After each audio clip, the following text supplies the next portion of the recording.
chapitre 7 à partir du verset 1. L'Éternel dit à Moïse, vois, je te fais Dieu pour Pharaon, et Aaron, ton frère, sera ton prophète. Toi, tu diras tout ce que je t'ordonnerai, et Aaron, ton frère, parlera à Pharaon pour qu'il laisse aller les enfants d'Israël hors de son pays. Et moi, j'endurcirai le cœur de Pharaon, et je multiplierai mes signes et mes miracles dans le pays d'Égypte. Amen. Alors, là, il y a quelque chose d'intéressant, en fait. Il faut savoir que la Bible, en fait, a plusieurs façons de se lire.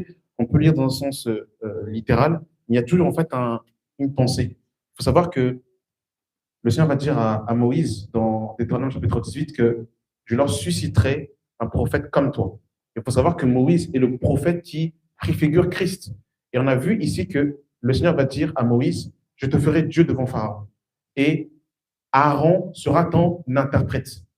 Et nous savons que lorsque Moïse parlait, il bégayait. Amen. Donc en fait, les gens, pour bien comprendre l'interprétation de Moïse, il fallait Aaron, pour que Aaron interprète ce que Moïse disait. On est d'accord? Et en fait, il faut savoir en fait que le bégaiement, en fait, le fait que Dieu fasse Moïse Dieu, en fait, en vérité, le véritable Dieu, c'est Jésus qui est venu, d'accord, qui est le véritable Dieu.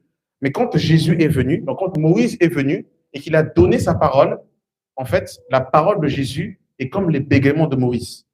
C'est-à-dire que quand Jésus parle, on ne comprend pas ce que Jésus dit. Jésus parle en parabole.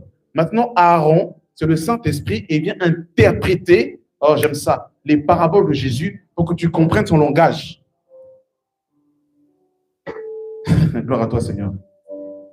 Donc, en fait, l'Esprit est là pour t'expliquer les paroles de Jésus. Parce que des fois, quand Jésus parle, tu ne comprends pas. Mangez ma chair, buvez mon sang. Qu'est-ce qu'il raconte celui-là? Le bégaiement. C'est normal que tu ne comprends pas. Maintenant, l'Esprit vient et il t'explique ce que ça veut dire.